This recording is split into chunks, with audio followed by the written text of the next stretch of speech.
이번에는 ICT 트렌드를 소개해드리는 ICT 포커스 시간입니다. IT 칼럼니스트 이호은 씨와 함께하겠습니다. 어서 오십시오. 안녕하세요.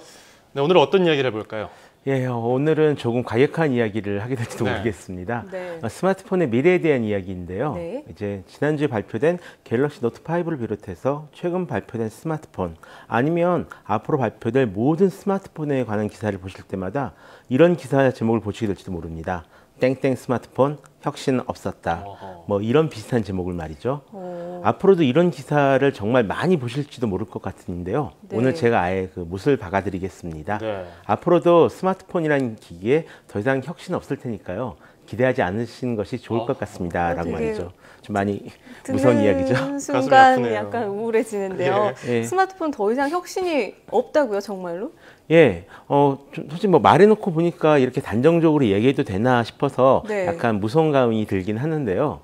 솔직히 말씀드리자면 모든 가능성을 아예 없다고 말하는 것은 말이 안 됩니다. 어차피 미래는 알 수가 없는 거고요. 가능성에 대해서 항상 열려 있어야 하니까요. 하지만 현 단계에서 분명히 어떤 새로운 기술적 혁신을 기대할 수 없는 것은 사실입니다. 물론 이렇게 얘기하기 전에 하나 짚고 넘어가야 될 것이 하나가 있습니다. 흔히 이 기술적 혁신을 얘기할 때 이 혁신의 형태를 두 가지로 나누거든요. 네. 하나는 파괴적 혁신이라고 해서 일반 휴대전화를 사용하다가 스마트폰을 사용하게 된 것처럼 완전히 새로운 카테고리의 제품이 태어나는 것이고요. 다른 하나는 이제 점진적 혁신이라고 해서 어느 정도 완성된 제품을 계속해서 이제 개선해 나가는 것을 말합니다. 예. 예를 들어서 파괴적 혁신 같은 경우는 이런 겁니다. 저 같은 이용자들이 어떤 제품을 사용하는 방법이 완전히 달라집니다. 기존에 익숙했던 것을 버리고 어떤 불편함을 감수하고서라도 새로운 것으로 좀 갈아타게 되는 거죠. 네. 그러니까 옛날 분들은 주판으로 계산하셨잖아요. 예. 이런 걸 쓰시다가 컴퓨터를 사용하는 방법이 완전히 다르고요. 또 휴대전화 사용법이랑 이 스마트폰 사용법 같은 경우도 완전히 다르잖아요. 그런데도 이 옮겨 타는 것은 그만한 가치가 있다라는 것이고요. 파괴적 혁신이 그만한 가치를 이용자에게 줬다라는 겁니다. 반대로 점진적 혁신 같은 경우는 예전에 뚱뚱하던 이제 브라운관 TV에서 날씬한 LCD TV로 바꾸는 그런 것과 좀 비슷한데요. 네. 분명히 더 좋아지긴 했지만 그것이 사람들의 습관을 바꾸지는 못하는 그런 혁신을 말합니다.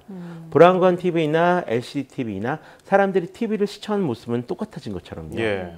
제가 여기서 더 이상 없을 거다라고 말한 혁신은 바로 앞에 말한 파괴적 혁신을 가리킵니다. 사람들의 습관을 바꿀 정도의 혁신은 더 이상 없을 거라는 것이죠. 네. 이게 사실 요즘에 나오는 스마트폰 보면 다 비슷비슷하기 때문에 뭐 내 거랑 별로 다를 게 없는데 뭐하러 사 이런 욕구를 별로 높이질 못하고 있어요.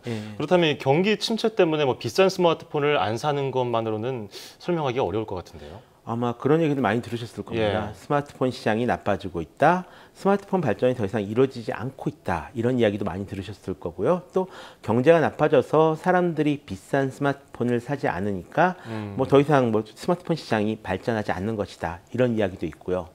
근데 그 사실을 말씀드리자면 꼭 그렇지만은 않습니다. 네. 간단히 봐도 세계 각국의 경제 상황과 스마트폰 판매 수는 크게는 관련이 없습니다. 예를 들어서 2008년 세계 경제 위기가 한번 일어났었잖아요. 그 여파로 2009년 휴대전화 시장 같은 경우에는 마이너스 7.9%의 성장을 기록하게 됩니다.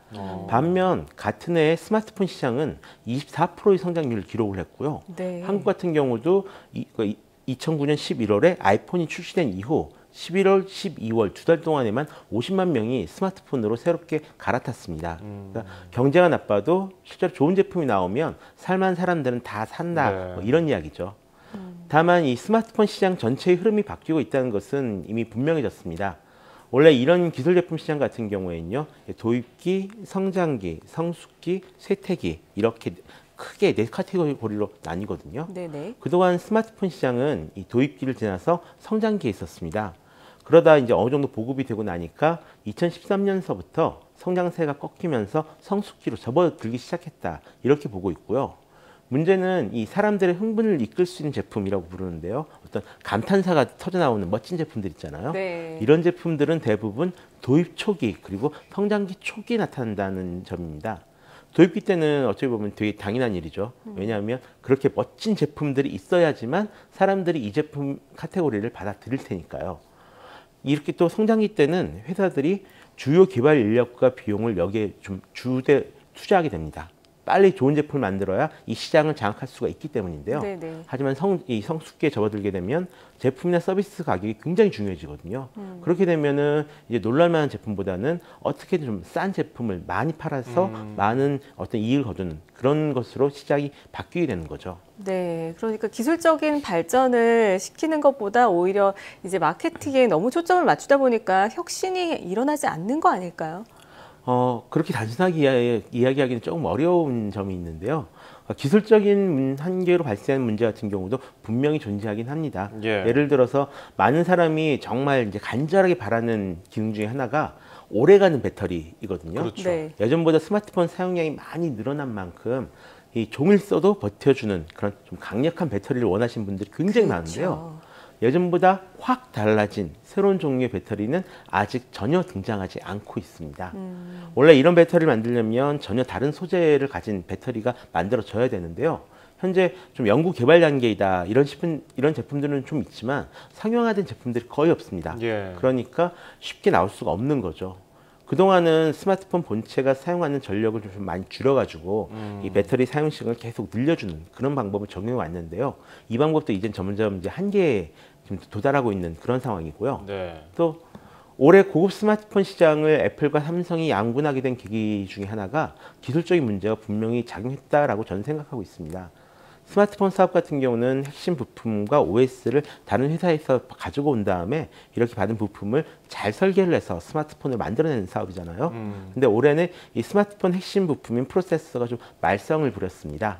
그래서 이게 말썽 부리다 보니까 부품을 공급받는 회사들이 모두 좀 골머리를 앓는 그런 상황이 되어버렸거든요. 반면 덕분에 이제 직접 프로세서를 설계할 능력이 있었던 애플이랑 삼성 같은 경우는 이런 문제에서 상당히 자유로울 수가 있었죠. 하지만 이런 문제들은 대부분 좀 파괴적 혁신이라기보다는 점진적 개선에 해당하는 부분이라서요. 혁신 자체에 큰 영향을 주지는 못했다 이렇게라고도 볼 수는 있겠네요. 그러니까요. 예전에 이 애플 창업자 고 스티브 잡스가 이 프레젠테이션 말미에 항상 하던 거 있잖아요. One more thing 하면 사람들이 아 이번에 뭘까 막 긴장되고 막 박수 치는데 요즘에 이런 게 없단 말이에요. 그렇다면 이 근래 들어서 혁신 제품이 안 나오는 이유가 뭐가 있을까요? 저는 가장 중요한 이유로 그러니까 시장이 성숙기에 접어들면서 어느 정도 표준화가 이루어졌기 때문이라고 생각을 합니다. 원래 처음에 등장한 제품과 사람들이 바라는 제품 사이에는 좀 큰 간격이 있거든요. 근데 성숙기는 이런 간격을 좀 메꿔나가는 그런 과정이라고도 이제 볼 수가 있을 텐데요. 제품이 발표되고 한 5, 6년 정도가 지나다 보니까 어떤 디자인 제품이 많이 팔리는지, 어떤 크기 제품을 좋아하는지, 어느 정도의 반응 속도를 사람들이 원하는지가 어느 정도의 표준이 딱 잡혀버리게 되는 겁니다. 그렇게 표준이 생기고 나니까 제조사에서는 지금 잘 팔릴 만한 제품을 주로 만들게 된다. 뭐 이런 것이죠. 네. 다르게 얘기하자면 처음과는 달리 좀 새로운 실험과 도전들이 많이 사라지고 없습니다. 물론 뭐 특허 전쟁이나 이런 문제로 있어가지고 서로 간섭받는 그래서 개발할 수 없는 부분들이 굉장히 많이 생기긴 했지만 이런 도전과 실험이 사라진 것은 굉장히 아쉽죠.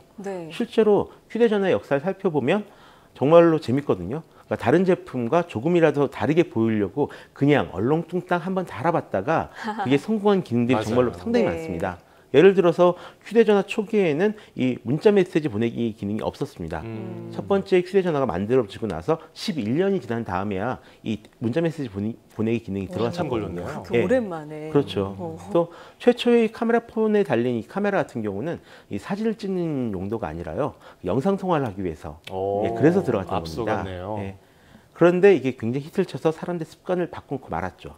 또 아이폰이 출시되기 전까지만 해도 손가락으로 화면을 터치하면은 이 화면이 더러워진다. 그리고 손가락으로 터치하는 것은 굉장히 정확하지가 않다. 또 손가락으로 누를 때 이 화면을 가리게 된다. 이런 이유로 손가락은 절대로 이런 컴퓨터 인터페이스에 적합하지 않다라고 주장하신 분들이 굉장히 많았습니다. 근데 지금 생각해 보면 많이 좀 우스운 그런 얘기가 되죠. 이렇게 그 시장이 성숙기로 넘어가면서 스마트폰 제조회사는 분명히 힘든 시기일 수도 있겠지만요. 이럴 때일수록 좀 더 새로운 실험과 도전은 계속 되어야 된다라고 생각을 합니다. 네, 그 혁신이 앞으로 없을 거다 스마트폰 시장에 이런 말씀을 해주셔서 좀 충격이긴 했는데 그렇더라도 혹시 혁신이 일어난다면 우리를 정말 깜짝 놀라게 만들 어떤 제품이 탄생할 것으로 예상을 하십니까? 솔직히 말하면 저도 모르죠. 제가 정말로 알 수가 없고요. 제가 안다면 아마 이 자리가 아니라 사업을 하고 있겠죠. 아, 네. 예. 근데 지금 저희가 말하는 어떤 그 혁신적인 제품군들 같은 경우에도요, 알고 보면 대부분 다 1970년대 정도에 이제 기술이 개발이 돼서 1990년대 정도에 시제품들이 한번 나왔다가 많이 사그라들어버린 그런 것들을 다시 끄집어 올린 것들이 대부분입니다. 그러니까 예를 들자면 가상현실도 그렇고요, 인공지능도 그렇고 3D 프린터도 이미 예전에 다 개발됐다가 한번 출시되고 망한 것들을 지금 다시 끄집어 올린 것들이거든요. 이것처럼 스마트폰의 어떤 미래를 말할 때 이야기되는 접는 디스플레이나 웨어러블, 사물 인터넷 등들도 크게 다르지는 않습니다. 그래서 저는 오히려 기술보다는 지금 사람들이 무엇을 하고 있는지 이런 것을 좀 더 들여다봐야 되지 않나 이렇게 생각을 하는데요. 가만히 보면 대부분의 대중적 혁신들은 이 미디어의 쓰임새가 변화하면서 그 쓰임새를 따라가려다가 만들어진 것들이 굉장히 많습니다. TV 같은 경우는 이제 아시다시피 처음에는 그냥 영상이 보이는 라디오로 시작을 했었거든요. 네. 인터넷 홈페이지 같은 경우는 일종의 전자도서관의 역할이었었고요. 스마트폰 같은 경우에도 들고 다니면서 그냥 SNS와 인터넷을 할 수 있으면 좋겠다. 이런 사람들 욕심이 반영돼서 만들어진 기기였는데 처음에는 이런 작은 필요성을 충족시키기 위해서 만들어졌다가 계속 이제 새로운 사용 방법이 개발이 된 거죠.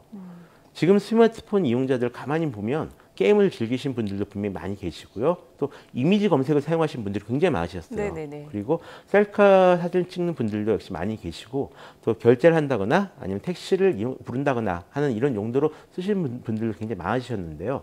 짧은 기간을 놓고 봤을 때는 이런 것을 좀 이용하기 쉽도록 해주는 스마트폰이 앞으로 좀 등장하지 않을까 기대하고 있습니다. 네, 앞으로도 좀 혁신적인 제품이 많이 나왔으면 좋겠고요. 자, 지금까지 IT 칼럼니스트 이효은 씨와 함께 스마트폰의 혁신과 전망에 대해서 알아봤습니다. 오늘 고맙습니다. 고맙습니다.